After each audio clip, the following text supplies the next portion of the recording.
take him on. We can take him on Chalet. While FaZe did beat ENCE on Chalet, ENCE is still a very formidable team there. So I don't know if that was the right choice from eINS to let that through, but we'll see in due course. Right now, we have this defense from ENCE. They're going to be starting on Armory Lockers of Border, and we have an attack coming out from eINS as well. Their roster, no big, lineup, no big surprises here. We have a Glaz without a Ying, so a little bit of an interesting choice there. Kind of the cart without the donkey, but we'll see if it works for them. ENCE, on the other hand, bringing the very typical lineup. Now for Papilia, one of the newest members of the team replaced Odin Misu, who has now moved to coach. For Papilia, though, playing your typical 3-speed fragging operators, and a lot of fragging potential there. So we can tell that they fit their role very well, and Papilia has been a welcomed addition. You saw how well he played against Airy yesterday. Now, 10 seconds to go. We know that ENCE is so strong and so proficient on Border. Let's go back to Sao Paulo when they were playing Evil Geniuses. They went to Border, everybody saying, to me at least, or at least people watching, oh, Evil Geniuses, one of their best maps happens to be Border. ENCE soundly defeated them by, I believe, a score of 5-1 in the tiebreaker between the two of them. Yesterday, we got to see eINS run Rough Sod all over Era on Border as well, so both of these teams quite content with playing it. Just starting out the round, it's going to be eINS looking to take control of those. He stares the initial beachhead for almost every attack on Border. They're going to be confronted with Wilkie, who's got a very aggressive angle, will light out Suzuki, put him on 1 HP before falling down to try and fight the Habana on his own level. Question is, will he be able to? As the drone catches out, the Habana will actually lose the fight to Wilkie despite the information advantage there. And that's a very impressive roam job from Wilkie. He's actually not going to get caught out by Shin, interestingly enough. He will fall back into Workshop. I'm sure the Sledge was expecting the Valkyrie to push into him. It just did not happen. So nice setup from eINS. Unfortunately, ENCE reading it well and not getting entrapped. I love that so many players of eINS are running Black Dragon charms just for, I guess, a little bit, maybe a show of respect to ENCE, or maybe just to get under their skin knowing that Black Dragons was the team that ENCE defeated in the finals. 1Z playing Twitch downstairs. Right now, what I see with eINS is just an inability to coordinate and get inside. You've got Papilia holding a long angle towards the back of Aero Arena, but there's really nobody there to push them, number one. And number two, you don't really exactly need that coverage right now because the Glaz just sits and waits. They have completely stalled for the moment. And they're just looking towards Office or Fountain to maybe be able to get a push off there, but haven't really done much on site, and especially haven't really done much with the roamers either. A lot of off-site players from ENCE, or 2 off-site from ENCE, haven't been found out yet. Panari able to steal that kill away from Aero Arena. Shin eliminating Kanto though, so 4-4, but one of them is downed. The Glaz gets picked up very quickly as Panari drops back. Shin now from below punishes Wilkie, and it's an advantage in favor of eINS. Panari just gonna be waiting inside that bomb site. He has been lit up when he engaged the Glaz, but he's still in a great position to hold this angle. Nades coming in, not gonna hit Panari. A little bit of a spray going there. Fortunately, the person on the other side of the wall reinforced. ENCE will get a smoke kill onto Aranea. It's a great job from him holding this B bomb site door, forcing it into the last 20 seconds now as Papilia opens up with a kill onto Panari. Still a good chance here for eINS, but they're going to have to deal with ENCE and Uno in great positions to hold this last 15 seconds. Coming from the balcony, Prototype's going to win that fight against ENCE. It's all down to Uno now. The newest addition to the roster, can he hold out? Here comes the defuse plant. C4 goes out, and Prototype catches him mid-toss, winning the round for his team. And that's going to be eINS with a good start. Whoa! What was that? A good call from his team, heard the C4 get prime. That's one of the things too, is that the audible cue from the rip of the Velcro of the C4, you hear it, you know that they're pushing in from Armory Lockers somewhere, not visible in the doorway. There's really only one place they can be, right behind that wall. And I'd imagine that had that original shot missed, what would you see next was a shot maybe a little bit farther to the right of that unreinforced wall to be able to take him out. A slow round from eINS. I guess their patience paid off more than anything else. For a couple moments there, it looked like with Shin downstairs just waiting, as well as the Glaz up top of Aero Arena, that they were completely out to lunch. But unfortunately for ENCE got a little bit aggressive. They didn't play patiently. They tried to take to the fights, and they got bit pretty hard. And there were 2 frags in particular that happened to ENCE that completely threw them off. Then Boonsy missing more than anything on that balcony. 2-1Z, and that was it. The coordination from eINS was pretty darn good. It was a little bit slow-paced, but overall, they got the job done. It was kind of reminiscent of old Supremacy back in the day when they used to take, you know, 2 minutes, 30 seconds of the round to actually get to the positions to attack the bomb site, then use the last 30 seconds to attack, but it just didn't happen. It's not going that way here for eINS, rather. Attackers are heading out to defuse a bomb. Now, there is a defense of the bottom floor here from eINS to start us out. Interesting that they're not going to choose to go upstairs in Armory. That's a much more typical bomb site for Border. But to each their own, whatever works. We've been seeing a lot of Zofia play so far over the last couple of days as well. Not a stranger to us. Was at the start, but really the first, I guess, opportunity to see her in any real form of competitive play. A big part of that is her disruption with those concussive mines. Now, we know how much they can be effective on defense. When Ela uses them on attack, they are very easy to not only slow people down, but also, as you mentioned before, instead of droning, you can literally shoot a mine in, and it is proximity based. There's an operator on defense somewhere nearby to detonate, and you don't necessarily even need to do as much droning at that point because you know relatively where they are. You have 4 seconds to push before that effect wears off. Sophia's a bit of a one-man army, but if you couple her with some other operators to support her and for her to support them, then it becomes a bit of an unstoppable blitzkrieg of sorts. So we'll see what's going to happen here, how the Zofia will affect this round. As the Havanas opened up the mirror window inside of Archives, that's going to give control to ENCE. But this isn't the bomb site. That's downstairs. Interesting decision again to be made from eINS, but it's going to result in them getting the first kill of the round. Cancer Raketti on that Ash will go down. Papilia gets another onto Wilkie. And already this attack from ENCE looking a little bit lackluster, as they do have Archives, but about nothing else. Droning into the hallway, they will see the Shin Legion moving around, but unfortunately, despite the information, Uno's going to lose that fight. Now it's just Boonsy and Panari, who Boonsy's going to be pushing into Armory, will die, and Panari, the very last attacker. Is this going to be a perfect round for eINS, or will he get a kill? We'll have to find out. Yep, there it is. Shin going to go ahead and over-rotate too much, and he will bite the dust. Now, gas hits Panari right in the face, but it's not going to stop him. Prototype from Small Office wins the round. Actually, correction, from just under spawn, a Small Office. Good job there by 1Z, Prototype, to win that round using that castle. Now, overall, kind of a disheartening attack there from ENCE. It didn't really seem to have any teeth whatsoever. They kind of just got into positions and lost all of their fights. That's about what happened there from ENCE. It's really unfortunate. The way that they tried to conduct it was actually proper. It was right. You know, establish that control inside of Archives. Then you can start your push downstairs and actually hit the site. But every time they were confronted with a fight, even if they knew and could predict that fight, they still lost it. And that is peak former ENCE. Yeah. And the cursed ENCE that was not able to win their fights, that wasn't able to outduel their opponents, that consistently went home early, is what we just saw in the previous round. The first round, a bit of a wash. I think that was really ENCE in the driver's seat, and they maybe got a little too cutesy with eINS and decided to push them rather than the other way around. That round was, I think you said teethless. I think that's a very accurate way of describing it. So they'll have a second chance now to defend Armory lockers upstairs. Very similar composition for both teams. And eINS actually has been using Black Dragons as their scrim partner here. That could be another reason why. But what better scrim partner to have than the team that last played ENCE? You'll learn a lot of things, and eINS already showing it thus far. We are in a situation right now where 2 EU teams, 2 Latin American teams, and 2 North American teams have all qualified, along with 1 APAC team. If eINS is successful here, we would have full parity from all 4 regions. That would be really interesting. I mean, the Mind Freak win earlier. I like this repel here by 1Z, rather.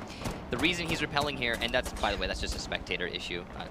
There you go, it's been fixed. The reason he's repelling here is to cut off the rotation between CCTV and this mirror window, but it doesn't look like Kanto is going to be setting up to do that. Once eINS has control over CCTV, he will get off that repel and start moving forward. But yes, I think the Mind Freak win earlier over Team Liquid really solidified APAC as a region. You know, a lot of the people saying, oh, it's just APAC, you know, no big deal, used to be a very common phrase, I think, in the competitive community of Rainbow Six. And after the Mindfreak win, you can't really say that anymore. It's been abolished. And if eINS were to get a win here, it would be doubly reinforced. So we'll see if they're able to do that. And like you said, keep that nice 2-2-2-2 going forward. You see Kanto downstairs inside of Customs, and then Wilkie was downstairs as well at one point last round. Wilkie now up top. He knows that there's one above Bustigo. First kill goes to Onesie as Uno gets picked apart in Sandwich. That's the space between the two lockers inside of Armory right there. Commonly referred to as Sandwich because it looks like two pieces of Armory locker bread with the meat in the middle, which is so. First leadoff kill goes to eINS, but it's coming a little later into the round, so there will be almost assuredly a flurry of actions. Now Kanto gets eliminated by Papilia. That was the Jaeger who was last seen playing downstairs in CCTV. But while this is happening, you've got Arena who's just crouching in, and a little bit of hit registration issues from his gun, and just to punish Boonsy. And these two rounds right now have just been all eINS. Nobody able to get on the board, but Pinari comes around the corner. He'll take Arena down before Suzu is there for the trade. Wilkie well off site. Will now need to push up through main stairs as they have forfeited site control and have allowed the diffuser to be planted quite readily. He sees the ash of Arena. Papilia decides to hit the deck, and Wilkie drops 3 rounds now for eINS. ENCE only having won 1 round in the last 2 days still. This is the ENCE from yesterday. This is the ENCE from Season 5 LAN all the way back to Season 1 LAN. This is not the ENCE of Season 6 LAN. Those guys were formidable. They threw caution to the wind. And they managed to get the win. So they just aren't the same. You know, the one thing here, let's talk about this for a second. The one thing that is, for those of you who don't know ENCE, you understand this about them. They're the oldest team in Rainbow Six, really. I've got a lot of really great skills. By tenure, not by ages. Yeah, not by age, but rather experience in Siege. Thank you for the clarification. They're the oldest team by tenure in Rainbow Six Siege. They've got the most experience of anybody else. They've been going for a long time. And their one thing that they battle with is themselves, their own mentality. They always come to these LAN events and they seem overwhelmed. Not overwhelmed, they just seem like they don't have confidence in themselves. The one LAN event, having been to every single one of the ones that we've done, you know, all the Pro League LANs, all the Invitationals, the one LAN event that they won was the previous one, Season 6 Finals. And the reason they did it, you know, if you ask them why now, you ask them in the past when they won the event, the reason they won that event is because they were just like, all right, screw it. We don't care anymore. We've been to all these LANs. We haven't won yet. We're not gonna we're just gonna play. We're just gonna play. We don't care if we win or lose. We're just gonna play. Caution to the wind. Go at it. And they won. It was a great event. And I think everyone was happy for them. I mean, everybody in the Rainbow Six esports community was happy for ENCE because they deserved that win. It's been a long time coming. And now going into this event, we were all just wondering, after losing Chalet, one of the star players, and picking up Uno, are they going to still have that same mojo? And Uno is a formidable player, certainly. And I don't think he's the reason that ENCE is struggling right now. But something else is going on, and if I were to claim what it was, I would say the ENCE curse is back. The mentality is just not there anymore. And it's honestly, it's put a pit in my stomach. It's extremely disheartening. Arena sitting by the bomb inside of Archives. 1 minute exhausted onto the clock in round number 4. ENCE still struggling to find an opportunity to get not just a leadoff kill or an opening kill, but also to be able to win themselves a round. Chalet is going to be map number 2 no matter what, so we'll be going to a map that was picked rather by ENCE. This is eINS map, so it stands to reason that they would be performing well on it. We have a heavy CCTV hold. A fire grenade goes in from Wilkie, and Papilia goes down. What a start for ENCE. They managed to pick up the Jaeger. Always like to see a Jaeger get eliminated by a grenade. It's almost poetic in the operator's role. You see Shin will contend with a jump inside of the east window of offices, but a little bit of pause from the attackers will drone him out more thoroughly. He's still close enough to sight to be able to get back in time. He has Suzu and Arena down, trying to stop the Abana pellets, but reloads after letting at least some of the hatch go, and that'll put pressure on the defense now. Sees the Zofia and an ill-advised push from Uno. They droned him out. They knew he was in there, yet they still decided to go for it. Probably assuming that they would have a crossfire from CCTV, but weren't able to do it effectively. Arena makes sure that he has Shin's back as Panari falls now, and Bootsy sustains a ton of damage before he drops Arena. Now it's 3v3 with Wilkie taking out Suzu, and an advantage in favor of ENCE finally as Bootsy goes down, and we're back to Wilkie's been doing some work for his team, but 1Z is going to take out Kanto. It's all Wilkie against the world. He's had a fantastic round thus far, and he will have the HP advantage. But with only 30 seconds, can he find Shin, and can he win a fight against the Ela? As Shin just waits over by computers, he has the diffuser down inside of offices, and he will win the fight. Wilkie goes down with a headshot, and now it's 4-0 in favor of eINS. An indomitable performance so far from the Japanese team. Haven't even allowed ENCE to get on the board. They did win one map, or they did win one round in their final map against FaZe. Their first map was 5-0, their second map was a 5-1. So they did get on the board there, so we are not looking at potentially two maps without a single round for them in their favor. I like that we haven't been seeing a Ying from eINS, and I think a big portion of that is because it doesn't fit their playstyle. They're not rushing the site at any point. In fact, it seems like every single push that we see from eINS seems to happen the same way. They'll clear out and establish control of a certain area underneath the site.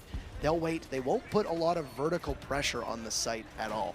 Once they've found one or two of the roamers, they will then attack the site from quite a ways away. They've been favoring these longer range engagements. I don't know if they are using the simple fact that most of their operators running ACOGs are going to have a necessary advantage there, or if that's just the way that they feel fits their style of play better. But when the eINS we saw previously get very aggressive, they would try to take gunfights, they would engage in close quarter combat. Not anymore. And especially with the way Arena's been playing, he's been one of the closest range engagers as a Glass, which is really, really odd to see. And it's working though. They've worked well on defense, they've worked well on attack. Their attacks have been good, but I think their defenses have been much better. And ENCE is now staring down match point, and it feels like we just got started with this matchup. 1Z on this angle again. Just gonna be cutting off that rotation. You can see him laying down that fire preemptively because it's pretty hard to react to a 3-speed running between those little spots, and he's using a very safe angle, so he doesn't have as much space to maneuver in terms of aim. The pre-fire will allow a chance to catch anyone if they choose to rotate. You can see eINS' strategy quite clearly here. Take east stairs, take CCTV, then start working your way towards the site. And they don't have to do it through a wall at that point. They don't have to do it through offices. They can choose whichever they prefer. So we'll see what it is they decide on. But they are going to have to kill an Ela inside of CCTV, and that's not going to happen. As Kendriketti eliminates Papilla, it's going to be a man advantage in favor of ENCE. Now, we saw this last round, man advantage for ENCE as Wilkie got that opening nade kill, which was beautiful. But it still managed to dissolve for ENCE. They lost all that advantage leading into the round as they could not conduct a very concise attack. They haven't even really been using Papilla as an entry fragger too, if you've noticed. The Ashe engaging in fights right off the bat has not been their playstyle so far. So they found themselves in a circumstance where they have others, including Suzu and Arena, basically being the front line, so to speak, of eINS' assault onto the defense. It's worked out very effectively, proving that they haven't really needed much else. They will have an issue now, though, because those two breaching rounds of Ashe are gone, trying to deal with those castle barricades. You have some ability to be able to blow up the site around it, especially with the X-Karos. With Bootsy eliminating the Arena, though, ENCE once again has another round lead. There'll be a 5v3 in their favor. The best odds so far, I would say, of being able to take this because the mighty Glass no longer available to wreak havoc on them. Shin has been the standout performer for eINS, though, so far he's still alive, and they have complete control from above. Tons of avenues beneath him to look both ways, inside and outside of the site. Final 30 seconds in round number 5. On match point, ENCE could be finding themselves at a map disadvantage very, very early on. Window broken as Shin or Suzu will drop and look to put some pressure on the actual site itself. Uno, though, takes out 1Z, and now there's only 2 members of eINS left. A clutch still possible, very, very difficult, and ENCE appears to finally be warming up. Now Panarin eliminates Suzu, Shin drops, and that's a flawless round from ENCE. You need those kind of rounds to be able to regain that mojo, as you said, and now we have ourselves another round. It looks like they might be getting back into the swing of things, and I sincerely hope that's the case. I'd love to have an actual match on our hands, get to that 3rd map. We'll see what happens, though. They still have to win 3 rounds in a row to bring it to overtime on this map, and then 2 more rounds in OT to win the map out. So it's going to have to be 5 total after that first one. Ventilation room workshop going to be the defense from eINS, the site that they favored the most so far on this map. They started with it, and now potentially they are ending with it as they attempt to deny overtime to ENCE.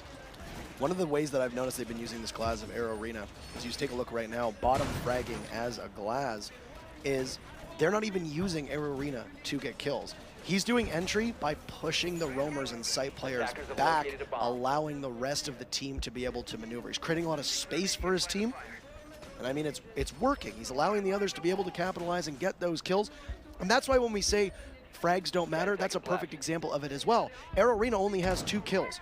Just statistically, 2 kills, 4 deaths. Think to yourself, not so great. But it's his zoning of the defense that is working so well to allow the rest of his teams to be able to frag at their full potential and get those kills. It doesn't show on the scoreboard, and that's why kill death is not really always a relevant metric that we use here in Rainbow Six. Speaking, though, of ENCE for just a moment, it's not like they found themselves in an 0-4 hole before. In fact, they won a championship the last time they found them at such a disadvantage. Well, in the Season 6 finals. Season 6 finals. Yeah. They found themselves at 0-4. Except for the phase match. I guess phase. Yeah. I mean, I don't know what I'm talking about. But no, you're right, though. ENCE has come back from matches like this, situations like this, and there's potential for them definitely to do it again. Only time will tell if they're going to be able to, though. We're a minute into this round, and so far, they are going to get a mirror window, thanks to Boonsy. Some great Twitch drone work there. Very efficient use of that. And it is going to be Panarin following it up with a kill onto Shin. Will he get the secondary kill onto Suzu? Looks like he's going to play it safe and fall back. C4 from below is going to miss. The mirror a little bit off there. Suzu will get that Twitch drone finally. So, Archives control in favor of ENCE now, and pretty decisively. A missed headshot there from Suzu. Potentially a kill, but just not quite enough. There is a lot of time for ENCE, and a man advantage in this situation, as well as HP advantage, given so many of the eINS members are lit up. So, this looks like a pretty decisive round in favor of ENCE. However, there's still a lot of work to be done. And as they move their way into customs as well as upstairs, they are going to take out 2 from behind. Wilkie, some excellent positioning, catching Papilla and Aronia off guard. Will he get a 3rd? He will. Suzu goes down, and the last defender is 1Z inside of the site. No, rather he's pushed out into the hallway, and he's going to take out Wilkie, but refragged by Kentaraketti. And ENCE win their 2nd round in a row, as well as their 2nd round in the series. That's 2 convincing rounds back-to-back as well. Those were no doubt and undoubtedly strongly in favor of ENCE. Those are the kind of rounds that you're going to need to tie together to be able to mount the comeback that is needed to prevent themselves from falling. And more importantly for eINS, those are the kind of rounds that you cannot be having, not just because you're losing them, but also because you don't want that momentum to shift so quickly in favor of the Finns, who will now go to defense. They will go to Armory Lockers and Archives. They had gambled on Workshop from below. It worked out, and now they're going to be going up top. In that top floor, defense from ENCE has been a little bit hit and miss. I mean, they managed to make it work once, but it's going to be difficult for them to keep that going, I assume. There is a Yinglass combo actually coming out from eINS this time, so the full Donkey Cart combo this is going to probably aid them in this assault. Is that what we're calling it, the donkey cart? Well, I mean, you know, I reference, you know, having Glass without the Ying is almost like having the cart without the donkey. It's kind of a little bit odd. I don't know how well a Ying would fit their playstyle. Like I said, they've been using Air Arena to basically push everybody back. They haven't been taking close range fights much at all, whereas I think Ying is one that works much better and has much more efficiency in close range fights, especially with Ying herself taking the fight, be it with the suppressed shotgun that we see one-up run or with the actual LMG that most other teams run. I mean, suppressed shotgun's good.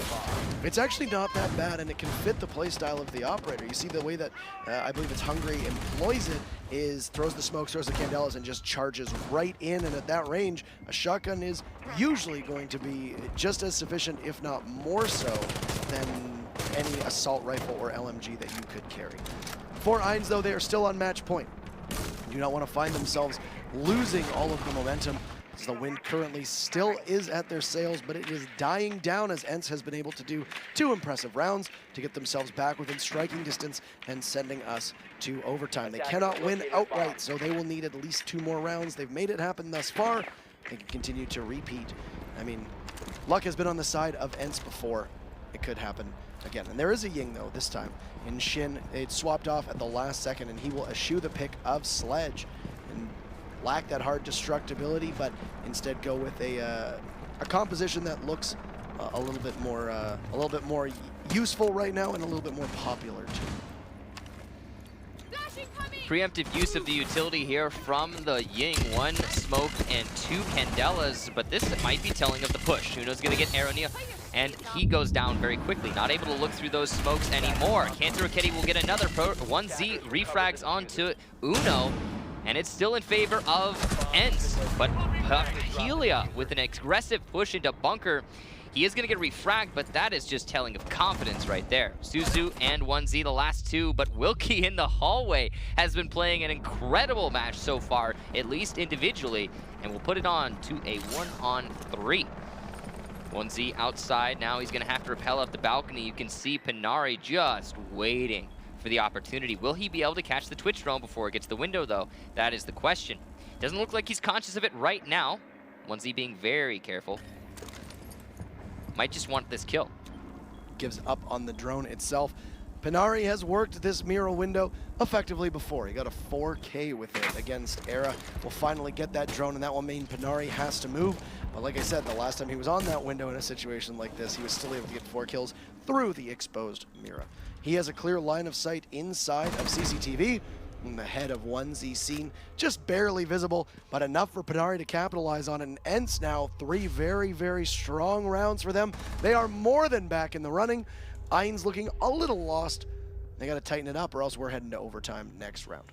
Looks like we counted ENCE out way too soon. This is finally looking like a match. But eINS only has to push it into overdrive 1 round here to get that map advantage early into this series. Will they be able to do it, though? Going on to defense is definitely a favored situation in this matchup. Given that you pretty much just have to wait for ENCE to push into you, if they give anything up in terms of assault, then they will probably lose this round. While a lot of teams have been favoring the attack overall, I do think that last assault from eINS onto the A wall was really lackluster. I mean, the way that they handled it, there was a smoke outside the door, the wall wasn't opened up, the mirror window hadn't been dealt with before they started addressing that site. That was just sloppy. There were other things even ignoring that really didn't work out. Number 1, Uno had a crossfire set up through the soft wall inside of Armory office or Armory desk, that small wall that is visible almost in the center of your screen right now. You also had Kanto playing behind half wall. It didn't look like they'd done much droning at all to be able to determine this. I say that because the 2 smokes that landed 5 seconds left. didn't cover the pop-up from half wall at all. So all Kanto needed to do was just rise from the ground and tear through eINS as they pushed inside through the doorway. I agree, lackluster is a very good word for it. It did seem a little hasty. That's the kind of thing that's going to lose you rounds. Looks like possibly setting up for an office take. Both teams have been favoring CCTV into office as their primary attack. Now ENCE doesn't have any smoke on their team right now. They're going to have to rely on that disruption from Zofia. The question is, will that really be enough? They also only have one hard destructor in the Habana, which means the walls they can open up that are reinforced are limited. 75% hold goes down swiftly off in this round, only delaying for a minute as that mirror window gets opened up. It's going to force Bandit and Prototype 1Z to reevaluate his position. But Pilla also here to support his teammate. 1Z did not see the attacker push in. Won't be conscious of that Ash inside of Cafeteria, putting him in a really dangerous spot. Very smart play here. Kanto's the one who triggers the Gershmont mine as he then jumps over the wall, allowing the Zofia to push up, as he assumed that Prototype 1Z would himself have gotten very aggressive. He didn't take the bait though, so ENCE read the situation very well. eINS countered by a good read of their own. Amidst the fray though, Kanto, who had jumped inside of the staff area, gets eliminated, and Uno, who had absorbed a bunch of damage, is now off licking his wounds. He's on the east windows of office. There's a little sibling rivalry as Ella just sits under the window. Wilkie positioned to see if Shin is going to get aggressive. It's 100% a trap. Gets spotted by the drone, and the SMG-11 absolutely vaporizes Shin to give ENCE a lead now as Panari takes out Arena. It's going to leave Suzu, 1Z, and Papilia. Make that just Papilia and Suzu as Bootsy eliminates Prototype. This is the ENCE that we're used to seeing. Though, another kill from eINS will come out from Papilia. Double from Papilia as Panari and Uno are down, and now it's Bootsy and Wilkie left with just a minute on the clock. eINS still holds match point. They can end this with 2 key frags. Slow going from both teams. Wilkie by computers, Bootsy in B. The fuser is down, not planted, and Papilla knows that he has it in his hands. He doesn't want to give up clutches of the victory, but from the flank, he's gonna flick onto Wilkie, denying the possibility of a flank kill for himself. Papilla with a 4K wins the round. What has happened?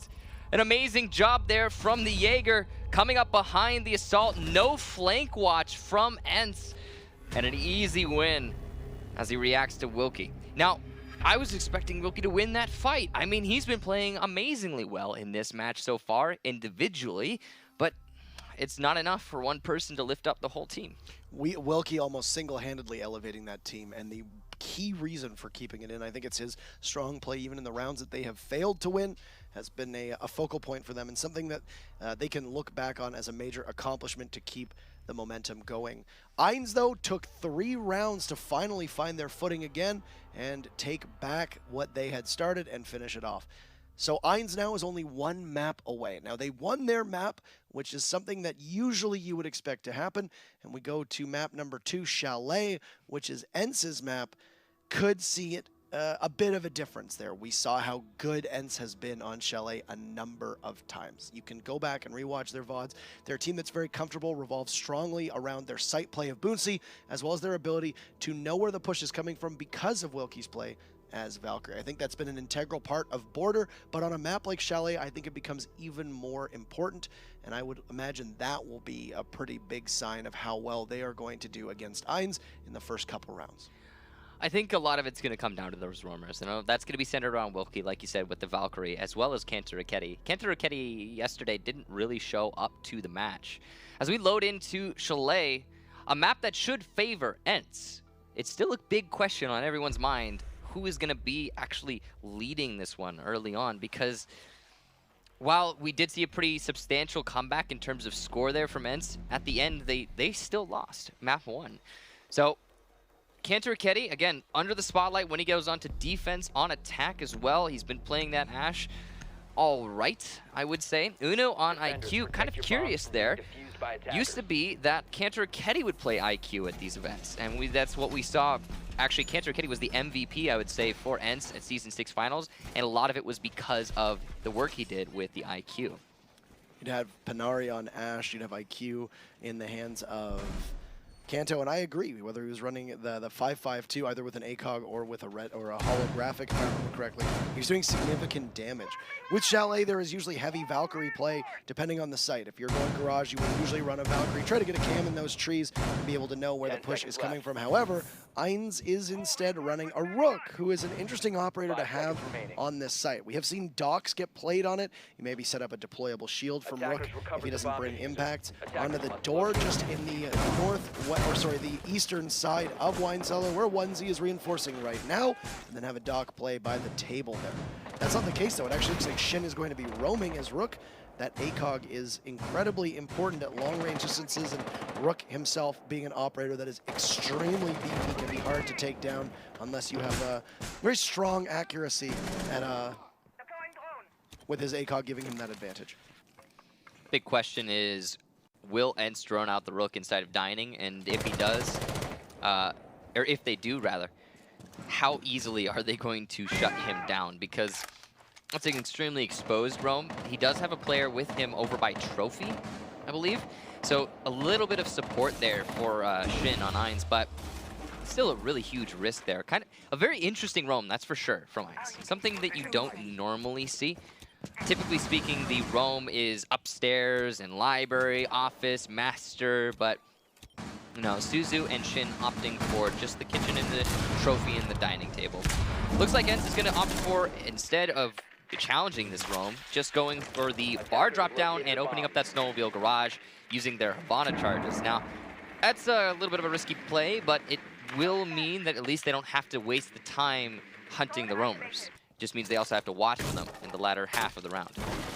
One of the issues with running on the main floor is that you don't get as much usage out of your two roamers. If you have them roam on the second floor, they'll usually have impact holes open up so they can see the main floor, which allows them to cover both floors essentially at the same time. Yes, their rotate takes a little bit longer, and Shin through the double doors just inside of Dining will spot the Buck, who manages to get away with only losing about a quarter of his health. That is Wilkie. Will have frag grenades available, and not only that, but the longer you let him stick around, the more he will be able to reshape the environment around your bomb sites to his team's advantage. That's going to be what the Skeleton Key is doing right now, tearing away at the floor inside of the main lobby or living room just by the couches. He'll get sustained some fire from Papilia below, and Shin can now take this opportunity to get a little bit more aggressive and push up. He sees just the backpack of Buck skirt by, but it'll allow him to go. I don't really like this patience at the moment from Shin. He has an opportunity to put a lot of pressure while they're distracted onto the great room, and he's not using it right now. If Shin just peeks around the corner, he can capitalize. There he goes. He'll take out Bootsy, and the first kill goes to eINS as Kanto is down as well. The smoke won't be able to finish off the Ash. No, Panari runs down, a double for Panari, but he gets traded off by Arrow Arena. And you can still see, though, the Ash down of Kanto. Shin will finish him off. But Diffuser goes down, so you have now lost control of the site. Arrow Arena was so close to that Diffuser and is going to need to help the team as a slow peek from Buck goes for the flick but cannot connect. Wilkie takes out the Mira, and now it's up to Shin to come onto site. But Uno holding a tight angle, he'll take out Shin. ENCE has answered the call and been able to bounce back after a round that looked like it would probably be their loss. Suzu walks over top of a drone, doesn't spot it, lets it go. That information likely relayed as Uno finishes off the final kill, and ENCE has their very first lead of this entire series. The attack was ignoring those roamers in Dining and Trophy, and that meant that they could use all the time they wanted to start opening up above the anchors downstairs. Now, it was a good and well-oriented attack, but the thing is, they left a lot of opportunities for eINS that they just, eINS didn't capitalize on them. They didn't go for those opportunities. I'm talking about Shin inside of Dining Table not pushing for some, I mean, obviously he's trying to be cautious, and I get that. I respect that. It's a good call. Honestly, with the stakes involved here, you want to keep going in the Invitational. You want to get out of those group stages and actually play in the main event. Then yeah, sure, be a little cautious, but that was too cautious. He had many opportunities there to kill 3 players from ENCE and win the round for his team single-handedly, and he just didn't. He spent almost a minute, and one of your key jobs as a roamer, as we always say, is killing time. That is not what he did at all. He wasn't killing time at all. He wasn't even delaying them by trying to engage them in a fight. He just simply sat and waited.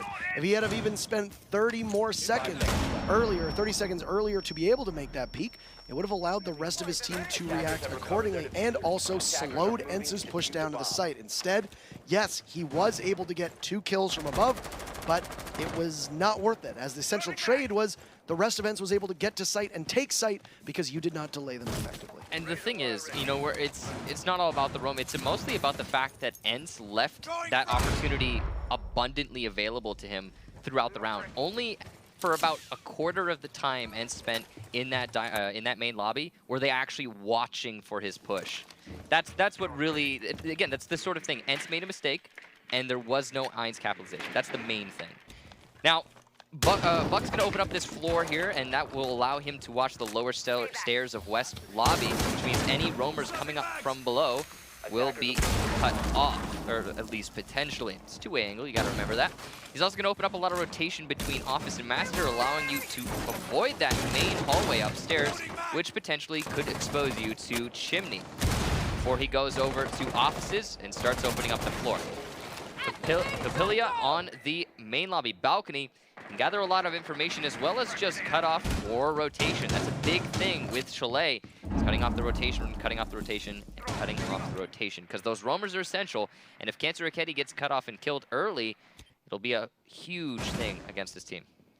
A map that favors a lot of high mobility. First kill of the round will go to the Valkyrie of Wilkie as onesies felled. And that's your sledge off of the board. Those frag grenades and that sledge being able to use some, or do some work rather, on the floors. Now gone, you're gonna put all of that on the Buck, or maybe even Arolina with his secondary shotgun of the Jackal. He's hot on the trail just inside of West Main, trying to figure out exactly where they all are. You see there are 2 members of ENCE that are downstairs right now, roaming in the basement. He's gonna get pressured just inside of West Main. Loses to Kanto, who had actually run outside. That was a beautiful crossfire. 2 shots on him, as now Kanto takes out Shin. And this is really the ENCE that we expected to see show up. Uno fragging out on a Papilia means that it's all Suzu left, who was waiting to be spotted by anybody. You see Kanto just up top by Chimney, waiting, and a beautiful flick around the corner. Suzu goes down. Kanto, a really nice shot. And ENCE now has 2 rounds in a row. Like you said, this is the ENCE that we've been waiting for, hoping to show up. Question is, will they be able to maintain this momentum as they get 2 in a row, like you said? I don't know, it's still up in the air. On the other hand, we have eINS, who have been making some pretty major mistakes. I'm not sure what happened that round, but they just seemed like they were floating into the building individually. And, you know, if you feel like you're floating, maybe go as a unit so you can refrag. But no, they all went and did their own thing, so that's very dangerous for eINS. Leaving a lot of opportunity for ENCE to establish that dominance, which they are definitely doing. Now, defending the basement again, eINS was unsuccessful here last time, and they clearly favor the site, but it's a dangerous prospect. I would expect them to try and mix things up, go over to Kitchen Trophy, the more internationally preferred, I would say, bomb site. There are a couple ways that they've reacted to the pushes that we see from eINS. Number one, they're all a lot more spread out. You saw that there were a lot of times where eINS would very quickly be able to take a kill and then another afterwards because of the way that they were playing. You had them retreating out of fear of the glass, which we have, which hasn't really been that big of, I guess, a factor towards the end of Order either. 5 seconds left. And then they get very aggressive when they find individual players, which is something that ENCE tried to do in the first round. Didn't work out, and I think that's just because they got a bit restless and didn't expect where the attackers would be coming from. Now we're seeing them take the fight to eINS a little bit more. They're relying on their mobility and this map itself to be able to get around eINS and take away all that distance that eINS is creating away from them. It's working very effectively, and that's, I think, a big reason why eINS kind of looks lost, is because they're just being countered plain and simple. It's also the fact that ENCE as a team is built on emotion. If they can't get things going their way, they will struggle. Hopefully that's just on the spectator side of things, but if it's not, we might have a rehost. I think if it were actually happening on their screen, they would have called for a rehost, so it's likely that it doesn't affect them. Again, only time will tell. Also, the Thermite was shooting the panel, so I think we don't need to worry too much about it, guys. But moving on, in this round, Shin again roaming inside of Dining. This time he's actually going for more aggressiveness, but unfortunately for him, I think he's been read out, and ENCE is, you can see 3 people focused on him right now. As he lights up the Hibana, Panarin, he is going to get some shots in return, putting him on to 1 shot's worth of HP as a Rook. That's the only reason he survives, that 3 armor. If I were him right now, I would be falling back to site.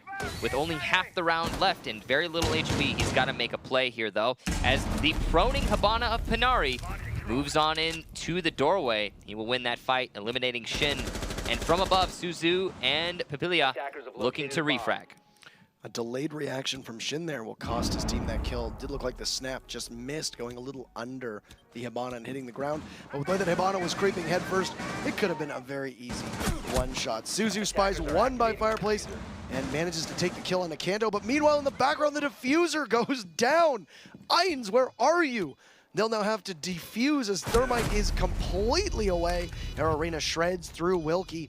You can see that Thermite is going to sit and watch. Panarin eliminates Suzu. It was the Jaeger that only had a little bit of health left. And the Bandit now charging up, doesn't check his corners. Uno goes through him. Panarin eliminating 1Z.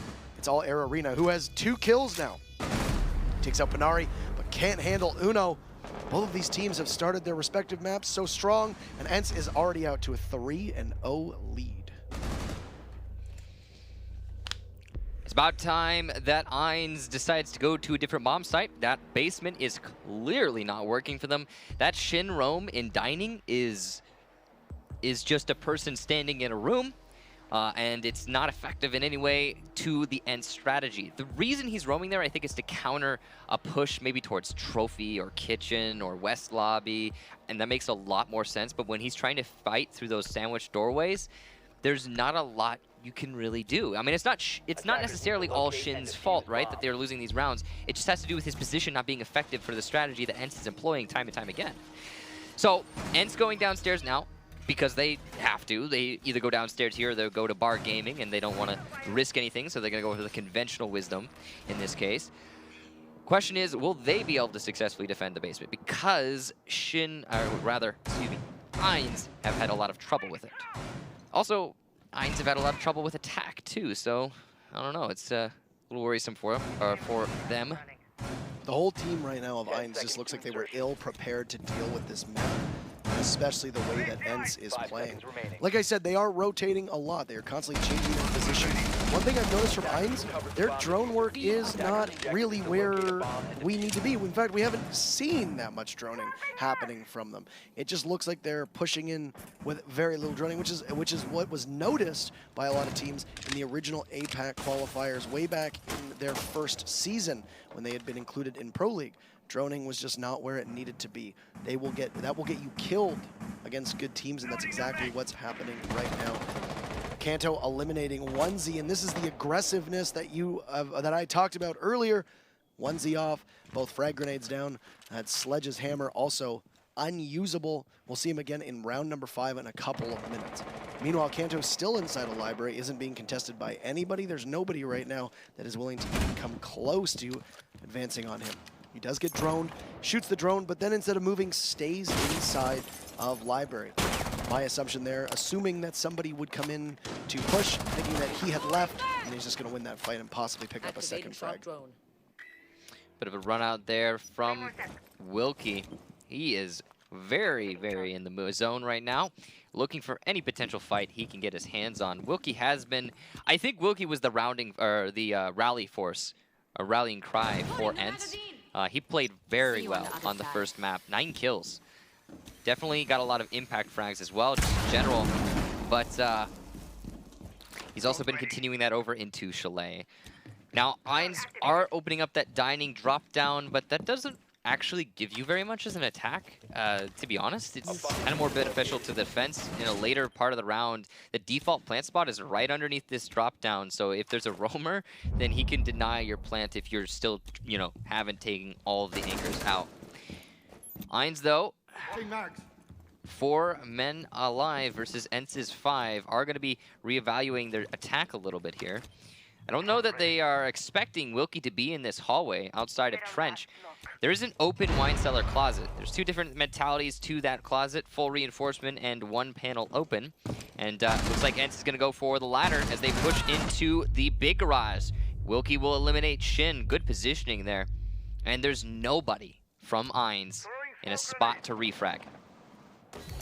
Kanto takes Papilia as a C4 gets tossed up by Wilkie. Confusing that missed. They're able to get out of the way, but he doesn't make it back anywhere close to sight as that long rifle of Jackal able to punish him. Aero Arena gets a kill for eINS. That's their very first. With 20 seconds left, you can't be getting your first kill. You're going to see Kanto come to words with Suzu, and he wins that one. Aero Arena going to get cycled out by the smoke, and Kanto pre-fires, just misses the Jackal and cannot connect. Aero Arena gets away with only 10 to 15 health, but now has long odds to be able to make it. He's going to drop, and there are just too many people looking at that hatch. Not a chance. Uno wraps it up, and oh, it is now 4-0 for ENCE. It was 4-0 for eINS. This map looking quite definitive. You know, if you don't count the winning round from eINS, this is 7 rounds in a row for ENCE. Of course, yeah, you have to count that round that they won the map. But still, ENCE has been on a roll. Rampage absolutely destroying eINS right now. And it looks like the curse is lifted, maybe? I mean, you know, it's too soon to call. I'm thinking we're probably going to go to map 3, and that's going to be Consulate. That'll be the decider, of course, but there's still potential for eINS to come back here in this map. We did see ENCE start to mount a comeback on the previous map in this exact situation, so only time will tell. Basement defense from eINS. They haven't done this successfully one time, and they're going to it again. So they're going to be dealing with the same attack, in all likelihood, from ENCE, which was, hey, take that main lobby, open up a bunch of holes using the buck, and open up the snowmobile garage as well as the bar hatch, and then just collapse on B, frag your way in. And it's been working great for ENCE, because the eINS counter to that is, hey, everybody stand on the north side of the building on the top 2 floors and just wait for them to push you. 5 seconds to insertion. And ENCE hasn't been pushing eINS, so, you know, just nothing happens, basically. And ENCE will take it to the site, kill the anchors, and plant the diffuser. We'll see if that happens this time. I mean, there's... Hopefully eINS is conscious of that, so they'll formulate some sort of strategy to counter it. Now, I like that this one adaptation, it's not working. I think they've identified, be it either himself or his team, as he is the IGL. Shin realizing the Rook might not be the solution to any of their problems right now. Instead, we'll go with the Pulse. Wilkie takes a couple shots to the feet as he tosses out a frag grenade to take care of the bandit charges. They will get the garage. A little unconventional for ENCE to, or for a team rather, to not be running a Thatcher or a Twitch. But we don't always see a Thatcher or a Twitch being played by ENCE at all. It just seems to be an operator that they don't really have amongst their picks. They'll opt to do it other ways. You can always buck from above and then be able to shoot the bandit charges or just toss a frag grenade in, as we saw Wilkie do just that. So they've opened the garage. They can apply pressure on Snowmobile at any point, but it does look like they're investing a lot of time into finding out exactly what's happening down by Wine, just so they know which site they can make a correct call on. Kanto going to drone himself in to try and fight Suzu, who is the lone roamer on eINS right now. Suzu's just waiting. And interestingly, ENCE is starting to apply pressure to the roam, despite it being so much lighter. This is counter to what they did in the past. Pilla comes up the stairs, but doesn't check the west lobby, and Kanto will get a kill as a result. Flashing now onto Suzu. Will he go for the push? The pre-fire comes from Jaeger. Kanto's got to know about that position now, and that Jaeger's going to be blind. He will get the second frag. The roamers dealt with. Kanto Raketti with some great clear, but all he really did was wait and allow the enemy to push into him. 1Z in the hallway downstairs. Kanto's gonna flash himself, and meanwhile, Aero Arena will get Boonsey, I think, from below. Bullets rattle off as Panari finishes off Shin, and there's only 2 members of eINS left, one of which has taken a lot of fire. On the roam, though, Aero Arena is able to eliminate Wilkie, and my apologies on the roam. 1Z comes in, and Mira barely escapes the explosive radius of that frag grenade, but goes down to Uno, leaving just 1Z who gets finished off. That is a flawless 5-0 from the former champions ENCE. That is the team that we saw last season. Back to form, they take map number 2, 5-0, heading us to Consulate. What a performance. That, number 1, that did not look like the ENCE team that we saw on Border, and number 2, and more notably, that did not look like the eINS team we saw on Border. Yeah, we have 2 donuts on the eINS side of things. 1 player with 7 kills, that's Air Arena. He is the only one who managed to step up at all for his team. Everyone else, 1 kill, 2 kills, 0-0. It was pretty bad for eINS. I mean, that smoke flank from upstairs in that last round, nothing came of that. And that was a game-winning flank there if successfully executed. It just didn't happen. So, I mean, there were so many other factors, but to be honest, it just looked like eINS wasn't winning any of their gunfights, which is the opposite of what was happening in the first 4 rounds of Border. So it's weird shift in this match. It could just be the way the map itself is played. I know that Chalet can be a very unfriendly map to teams that do not have a preferred way of attacking it. Whereas I think Border seems to be a map that if things go sideways, you can still do effectively on. Same with Oregon. These are maps that players know so well that I think it's easier to be able to call a strat change on either of those maps than you can on Chalet. It's a hard map to push, and there are teams that really do not like playing on Chalet. It seems to be a very divisive map, even though for a couple seasons we've seen it among the highest pick rate. It's slowly starting to fall. We're starting to see more Consulate. We're starting to see more Coastline, maybe even Bank and Cafe taking its spot in certain regions.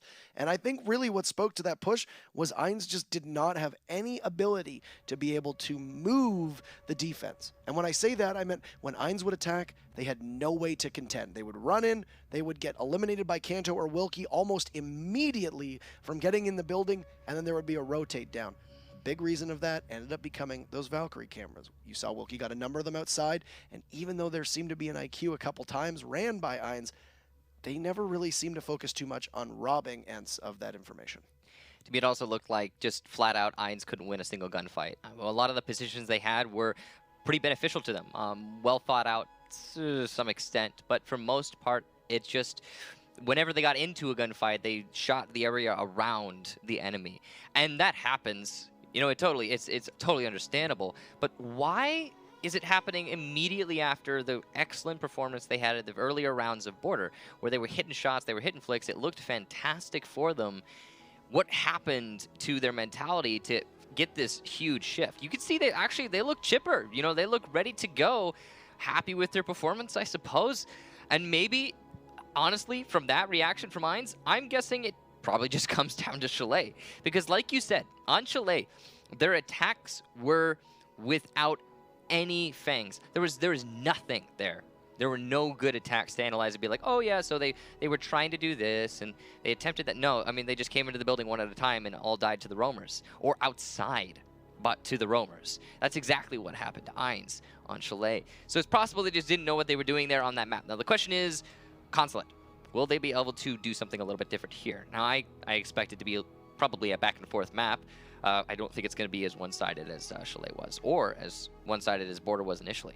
Consulate's a little bigger map than Border. Border they might have been able to benefit from because, as we said, and I think I saw and really tried to take note of at the end of Chalet, was the droning from eINS was not where it needs to be. With Border, it's a map where as long as you can drone a small portion, you can actually fight for a lot of map control without needing to drone too extensively. Chalet is not that case at all. And I would argue that Consulate is a map that plays similar to Chalet. You cannot really just enter Consulate and hope for the best. There's too many setups. If you've got a team that is defending the basement, you can have roamers on that second floor. You need to be able to find them. And if you can't, look what happens. Look no further than Liquid versus Mindfreak. Mindfreak couldn't even take care of 2 members of Liquid who were playing on the second floor, let alone actually get into the basement, into the garage to start a successful defusal of the bomb. So I worry for eINS unless they can somehow realize that we need to spend more time droning and be a bit more communicative about what we see, because this could be just another route in favor of ENCE. It's definitely going to come down to a lot of the stress that have been set up preemptively going into the map, though. It's possible that eINS has something really spectacular to show us that we maybe haven't seen on Consulate. You know, it's the sort of map that, while not fully unexplored, I'd say it's pretty extensively explored. There are things you can do that are unheard of. There's such a dynamic map. I mean, heck, Cafe has stuff that's no one's ever seen before. You know, there's always potential. We're going to be loading into Consulate, though. The third map of this series, 1-1, is the score in terms of map count. and it's been a pretty decisive nature in terms of maps for both teams. And we'll see which one's going to come out. I think whoever wins the first 2 rounds, or the first round at least, is going to be the team to win this map through and through. It seems that early momentum has been a key for both the Finns and the Japanese over the last 2 maps. I mean, we talked about how ENCE is definitely an emotional team. If they get that lead early on, they have everything they need to win the map. Right off the hop, we are going to see a lobby defense, which is not going to be something that I think ENCE will be ill-prepared for, but they might not be expecting a lobby first. Usually you would see one of the other 2 sites and then maybe have lobby as a fallback. Now, a couple things at stake in this matchup.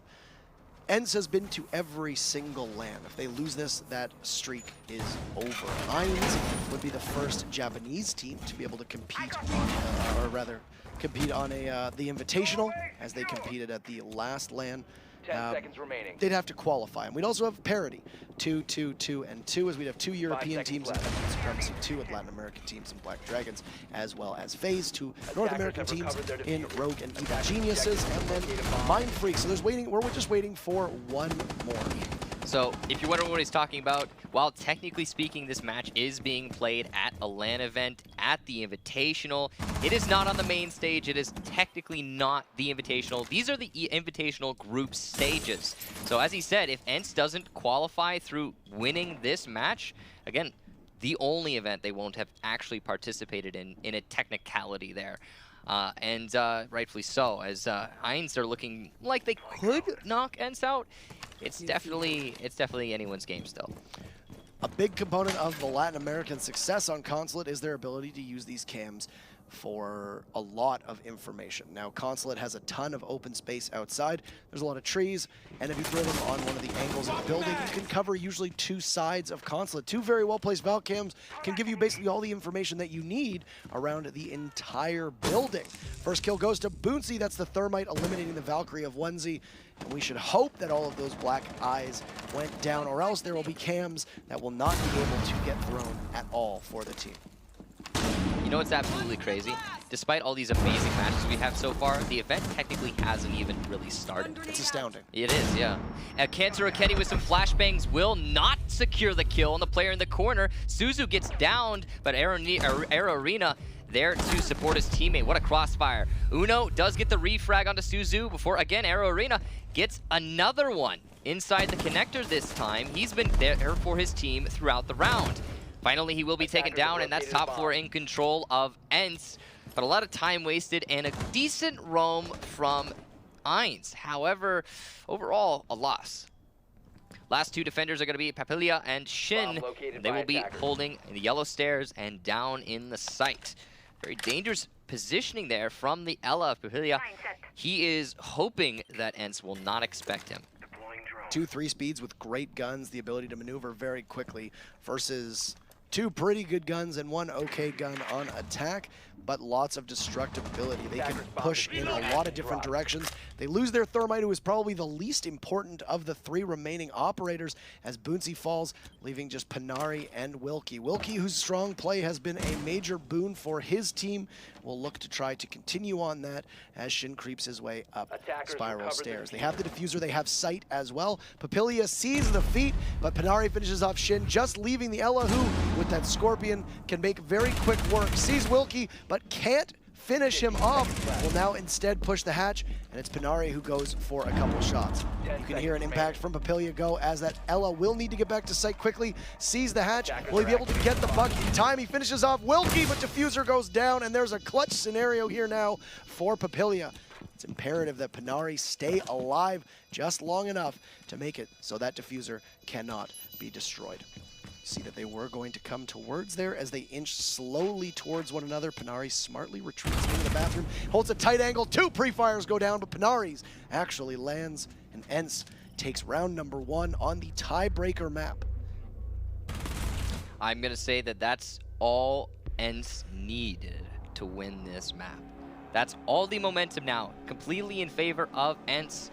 They are probably going to carry that through to a victory. I mean, they're the sort of team that comes off of that first round win, and they're going to be happy as all heck. Very good job there from Penari specifically, who has been playing amazingly well throughout this entire event, despite all that has happened. Penari and Wilkie definitely standing up for the team. You know, it's funny. Penari and Wilkie, I think, are probably what most people, when they're looking at ENCE, would consider to be the number one. Like, they're the support players. They don't get the kills. They're not the clutchers. They're not the playmakers. They're just, you know, they're the guys who've been there.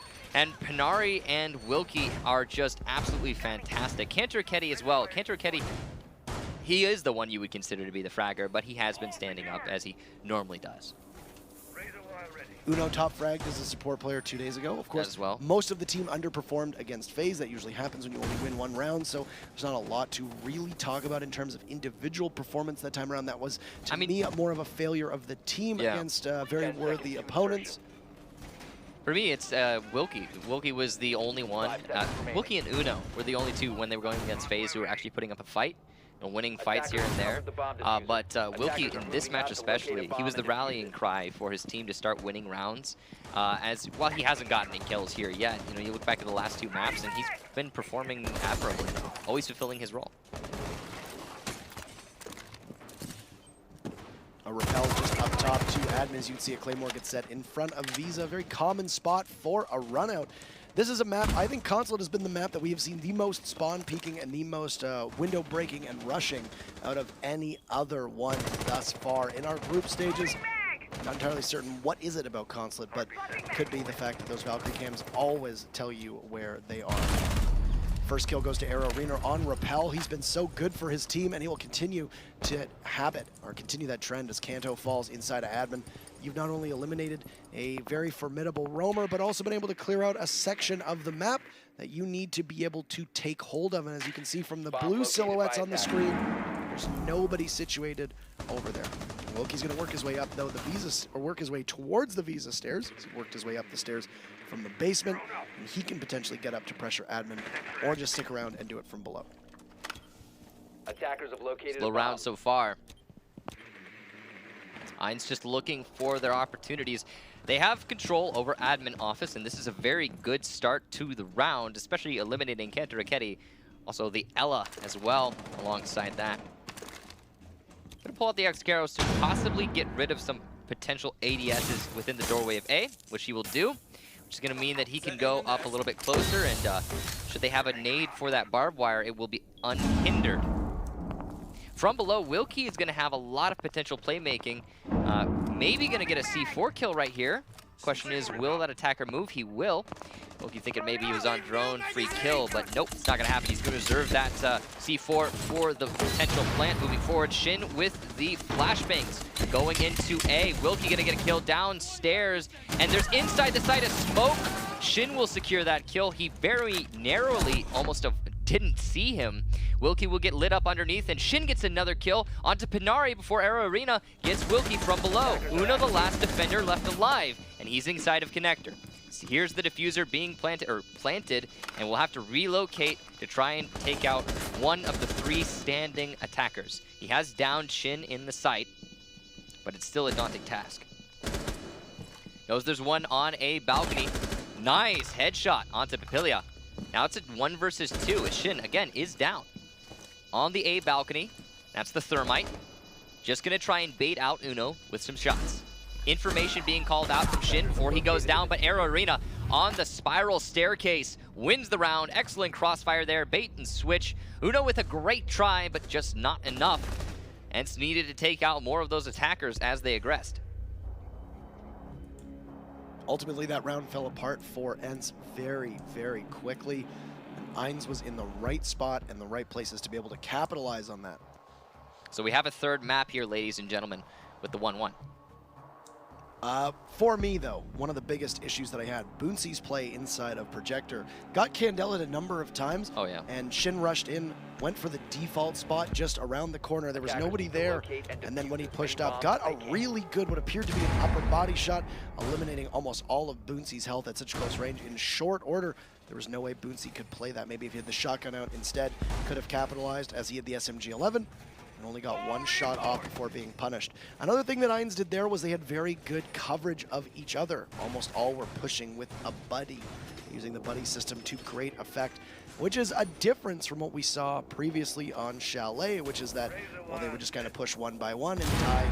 They've now decided to start stacking up. And because of that, their fortunes have at least changed right now. We are all tied up. This is already in round number 2, the closest matchup thus far of the two. You know, I think it's pretty freaking clear at this point that eINS just doesn't know how to play Chalet. And of course, ENCE is a very proficient Chalet team.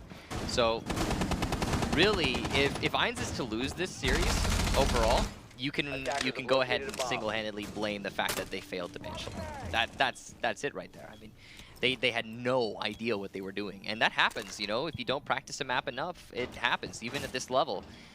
But all that's done now, and on this third map of the series, we will see a continuation of defense of the middle floor here from eINS, which is kind of interesting. They were not very successful here last time. ENCE picked it apart pretty well, so it's curious that they choose to go here once more. I mean, I'm sorry, go ahead. I was going to say last time as well, one of the biggest reasons why it fell apart was ENCE perished extremely early inside a default spot. Suzu pops up and takes Bootsy out and is going to be under fire some more as ENCE using a number of operators to try and take out that smoke. Stands to reason as that smoke is going to be absolutely pivotal for eINS to be able to hold on. You can see 3 members of ENCE circling, and finally Suzu will go down. As now Panari concussed behind the long desk, trying to ensure that if he gets pushed, there isn't much to capitalize. The Ella sitting inside a bathroom is going to be one to be wary of, as Uno now moves to drone, as Panari still by that long desk, waiting for somebody to push up. Nitro deployed. Detonate. C4 from below, Shin with the heartbeat detector, moving on to Spyro. Kanto, what a flick, his first kill of the match, going on to Air Arena. And now it's a 3-on-3 with 1 minute. Could be anyone's round still. Very lit Kanto Raketti is going to mingle before falling back to the Vista hallway. Wilkie opening up that bench hallway window, and it looks like a reassessment here from ENCE. They're not going to try and force out the top floor anymore. And Kanto Raketti with some fisticuffs onto Shin will put it into the man advantage. ENCE. A heartbeat sensor at such close range can't really fire back at all. Kanto getting just within a 6-inch blade's worth of distance from Shin. Still have ENCE and the Ella of Papilia alive. Papilia was last spotted upstairs in the bathroom, and they'll now come out of the room and take out Uno inside of Projector itself. Can now slowly start to work his way down the spiral stairs and sees another Papilia 2 kills as Wilkie falls, leaving Kanto now, who was outside on his own, still mid-rotate to grab the diffuser and get inside of the lobby. He's currently being spotted by a Valkyrie camera. That will be perplexing, no doubt. Comes inside and manages to avoid the hatch and go for the plant. But that should be easy for Papilia to just drop down and wait and see if the Ash can stick the landing. ENCE pushes up, manages to take Kanto down, but Papilia trade 3 kills for him, and eINS will take the lead on Consulate with a great play. They ignored the Ella upstairs, and they pay for it as they lose the round after getting the diffuser, despite Kanto trying his best. Defender mission successful. Great rotation there from Papilia. And ultimately the clutch. It looked like it was an ENCE round once they had that top floor control, but they did not round it out. They didn't finish establishing top floor control. And as a result, once the retake happened from Papilia, there was no response from ENCE early on. Losing, like you said, that buddy system on the Finnish side of things. I'll go to console office upstairs. Uno looked like he was primed to bring a Legion, but instead we'll go with the Valkyrie. That's going to leave Wilkie on Jaeger.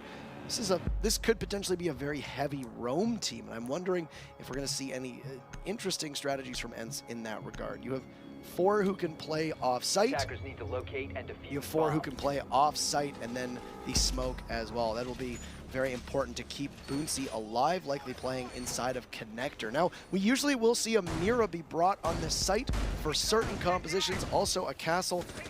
What is your thought process behind bringing exactly what we see, not really having more than just the smoke as site presence? ENCE is thinking to themselves, all right, we need to win more gunfights. They're thinking to themselves, we need to go back to our baser instincts, and we need the potential to just out-duel eINS. And I honestly agree with them. I think that that's definitely the advantage, the boon that they need in this situation to win, as that's something they've been struggling a lot with, especially on the first map of the series. They just couldn't win their gunfights. So bringing all these fragging operators, you know, also telling of the roam strategy, as you suggested earlier, is going to give them a lot more potential to win fights, but it's also going to mean that if you lose someone like Cantor on Ela in the first couple seconds of the round, you're going to be in a bad position, because that's most of your, I mean, that's so much of your frag potential. By the way, Cantor just in general, underwhelming so far in this third map.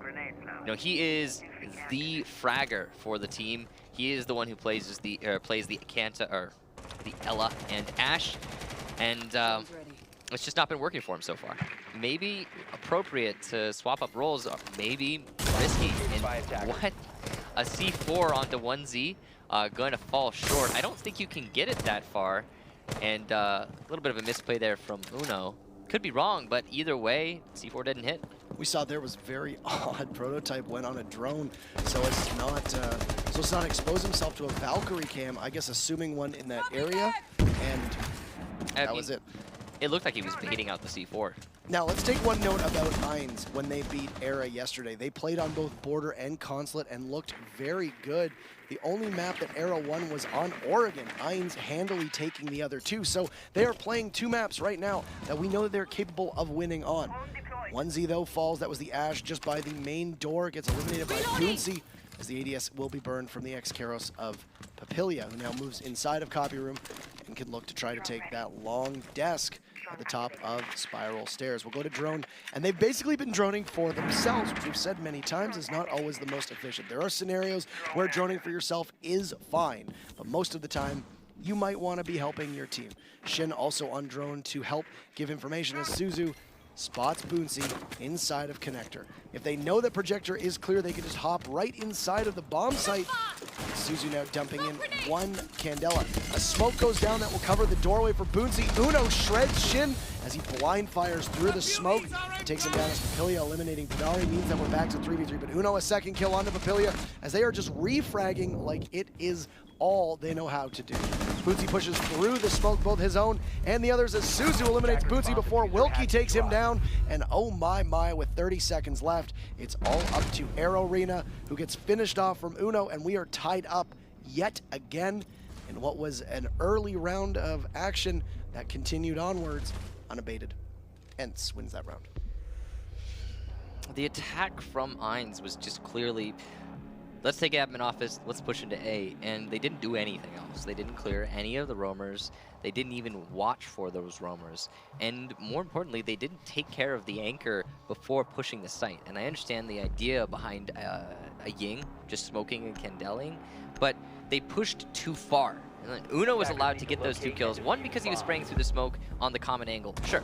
The second one, because someone on attack, I didn't quite catch it, was pushing too much in reception. I don't think eINS really needed to take the defending side of reception, and it seemed like a little bit too much. They just needed to rely on those smokes, those candelas, and go for that plant. But because that push was too aggressive, because they lost one through the smoke, that left the person who was supposed to plant the diffuser, Thermite, stranded on the bomb, looking to plant, but without any cover at all. 10 seconds remaining. And then, you know, Wilkie coming up from behind, that's, again, that's not watching your flank. That's not having the clear earlier in the round. Attackers recovered the diffuser. Finally going off of lobby. Of course, as they were successful having to go elsewhere, they will opt for garage, so could just simply be a team as eINS don't feel comfortable going upstairs to the second floor. Still taking the final couple seconds before the attackers get within range to do some last-minute sight adjustment. As you can hear, Suzu being able to shoot a couple holes in that wall, potentially either for lines of sight or to be able to rotate. Just looking for any information they can get. And seems to be focusing on this middle floor, but there's no one from defense there right now, and they're still taking it pretty slow. Uno and Pinari inside now, piano control and bathroom control. Interesting, strategy here from eINS. The lack of middle floor control or top floor control is, I think, in the Consulate meta, honestly puzzling. You'd expect 1 or 2 roamers, but there just doesn't seem to be any at all from eINS. Instead, they're focusing on primarily just a 4-man site. I believe they have maybe 1 roamer, that's Shin. He's all the way in the admin office, but he's not in a good position to affect this round, as he's about as far from the attack as he can be. They could ignore him at their peril, depending on how he's able to come down on site. It's exactly what happened on Oregon, different map, but same style against Counter Logic, where they ignored one above playing inside of Master Closet, able to come down and on the flank got 3 kills. The thing is, that roamer in admin is Shin.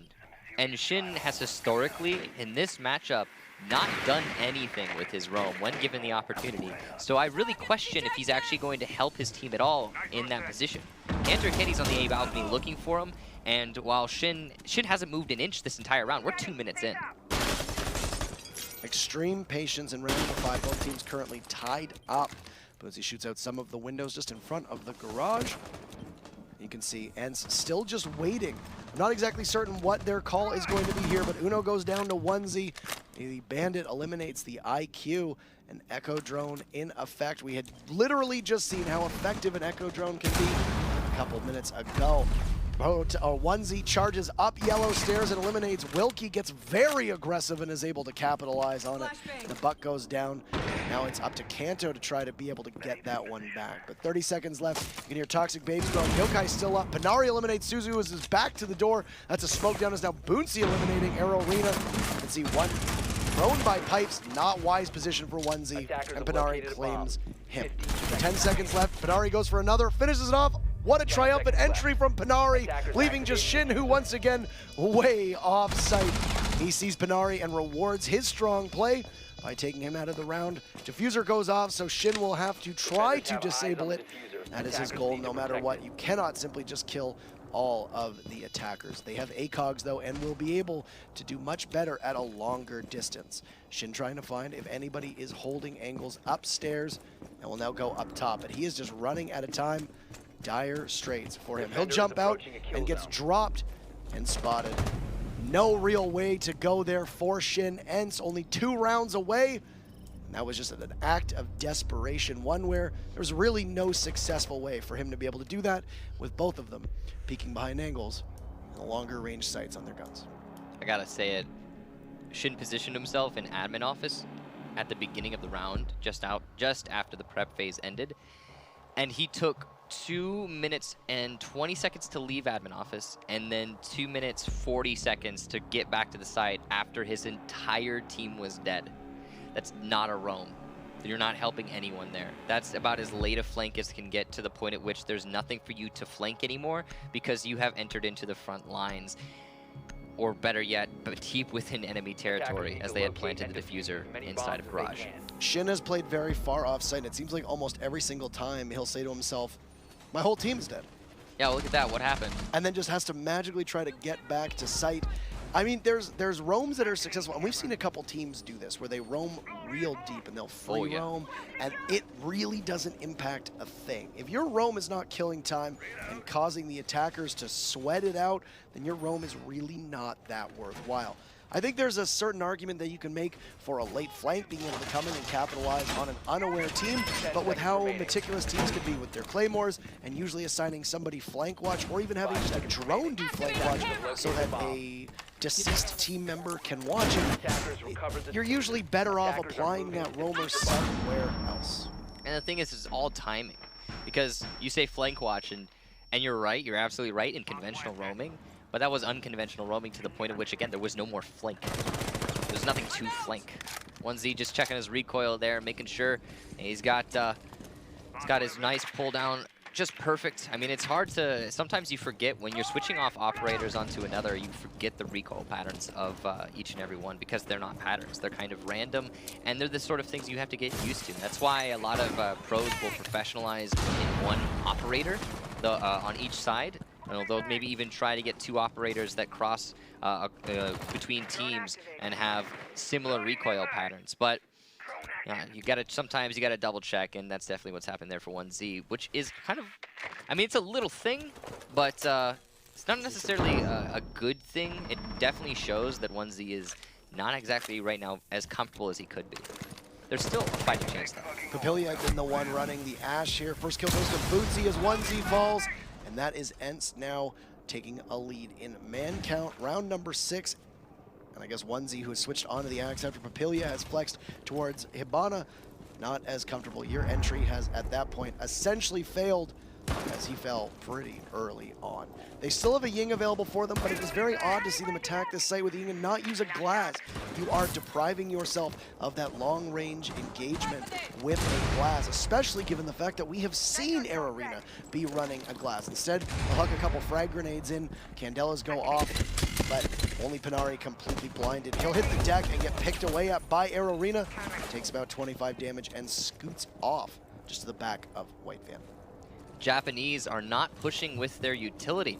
So, smoke's wasted, and only 2 Candelas left, which means that you're going to have to rely on Ying smokes to get this done.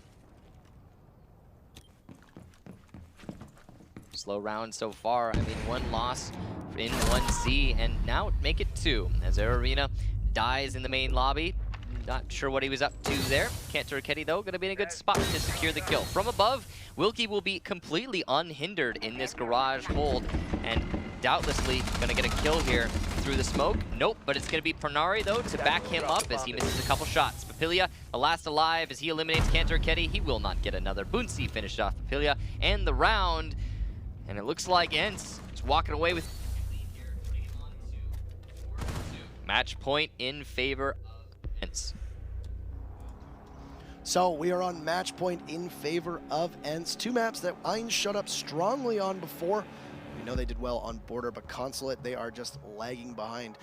I am very confused as to what that IQ was doing, sprinting through all of Consulate without a single drone, just basically free running at that point. I don't know if this was what exactly the idea was, but dropping into lobby, you've got to imagine that you will encounter one of the roamers, of which you have cleared out 0 of. There are roamers somewhere on the map. You cannot just run around and hope for the best. Kanto is too good of a player to just be able to ignore as such. Facing match point, we will see a lobby hold in favor of eINS.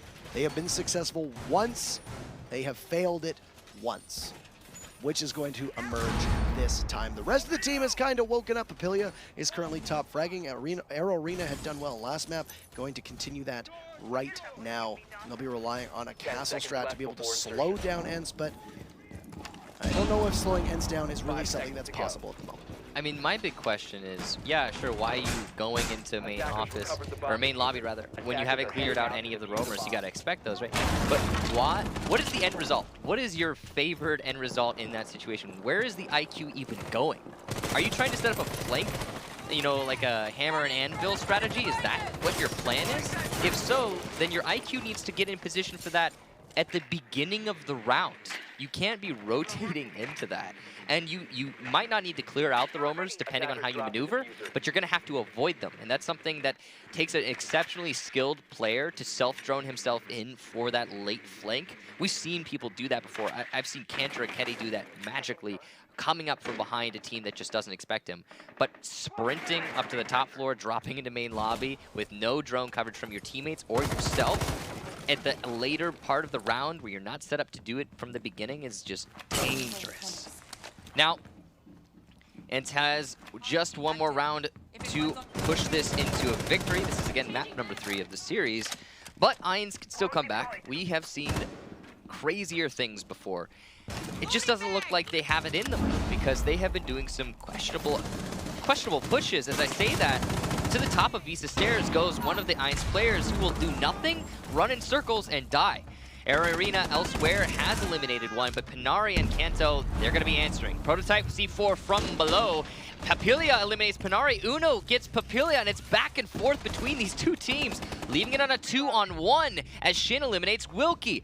eINS are fighting back, and Uno, inside of Projector, has the diffuser down in main lobby, and 2 to find. Will this be one of the first greatest clutches from the new addition to the roster, or will we see a continuation of eINS in the Invitational group stage? Uno has a whole minute to work with here, 2 grenades and a drone, as well as playing IQ against a pulse could potentially give him an edge. As he moves downstairs, he's going to be addressed by Shin, who has seen him on the heartbeat detector. Just waiting for him to peek around the corner. Both of these operators are essentially like one counter to each other. They'll go up the bottom of spiral stairs and head to the main floor now, having both those frag grenades, meaning that he can take care of the castle too.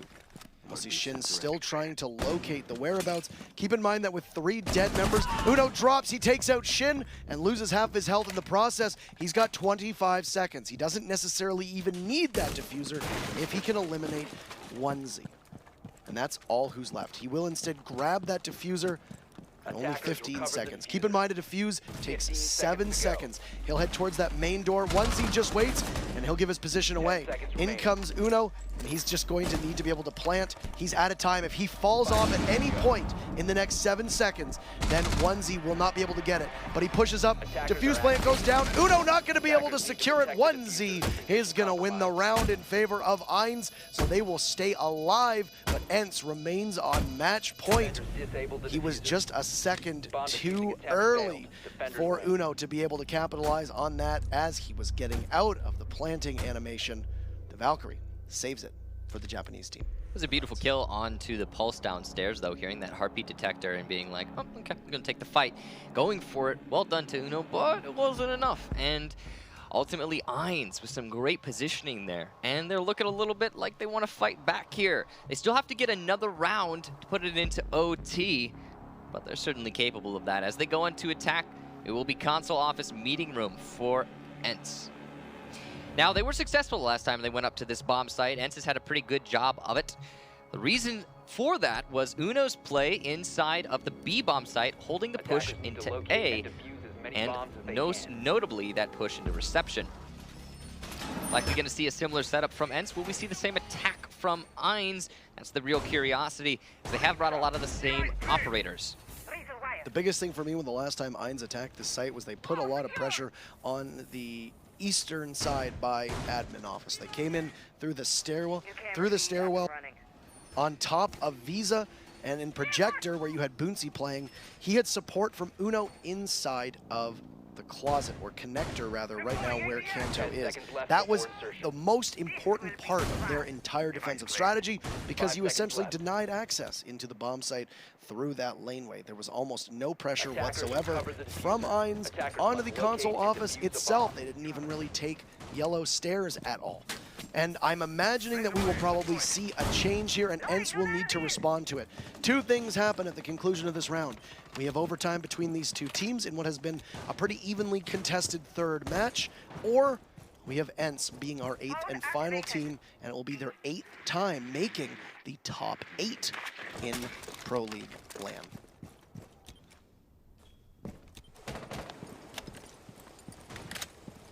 Suzu going to go for a rappel up to the roof, and just going to be looking for his avenue into the building. A lot of this is the latter half of this round is going to come down to where it is that eINS choose to push. Because if they go for another admin take, ENCE is definitely going to be ready for that. It just comes down to how they start their take. And it looks like that's what Papilia is starting off anyway. They're going to be addressing the Panari Bandit, who has been having a fantastic match so far. He's playing a very dangerous position with the Bandit C4. Falling back to reception, I think that's the smart play from him, to be honest. Has been a lot of time spent from eINS, so he doesn't really need to take a fight yet. Has an angle still into Printer. The C4 will go out following the notice of the drone, but given eINS caution, that's not going to hit anything. Bit of an overkill to kill a drone. I mean, you just said. I think he was expecting it followed up, but yeah. Papilia will toss out another drone and be able to go back to gathering that intel for the team. You know, if they were droning for each other, if eINS were droning for each other, that would have been a kill for Panari right now. But because we're seeing Papilia drone for himself now in Printer, they didn't get a kill from the C4. They've got Kanto playing in Projector, actually. It's instead of playing more off-site, you've put his potential in there. Boonsy is the one inside of Connector. Uno playing a Valkyrie in place of Amira. Like you said, that was what he was playing before. You can hear one smoke grenade go off. 1 minute, you want your smokes to go in around 30 seconds or so. Panari playing the long angle to the end of long desk. And he'll feed a lot of bullets into that woodwork, but there's nobody to actually catch them from the attacking team. They're hanging on. Wilkie on Rome has a great opportunity to push up Visa stairs and be able to take out anybody who's there, but now he's gone inside of basement. A whole bunch of Candelas go down, and that will blind those in projector room. ENCE's still just waiting to push. First kill goes to Papilia, but he gets traded off. Kanto, Wilkie, and then another from Kanto as Papilia finishes him. 2 kills from the Hibana. Wilkie now has an opportunity to finally use those Visa stairs, and there's only 10 seconds left. Papilia taking time to get up Shin. Wilkie comes in, the team captain, ENCE will go to the quarterfinals as they eliminate eINS after a fierce back and forth. Look at that. The team celebrating and hugging. The pressure is off them. No curse, not for the time being. They will play tomorrow. Great job. Great job to ENCE. Not letting themselves fall into what we were expecting. And you guys can't see it, but they're actually all running, kind of interestingly, all the same camos on their operators, all the same uniforms. It looked pretty good. Now, that was, I think, what most people would conventionally expect to be the result in that matchup.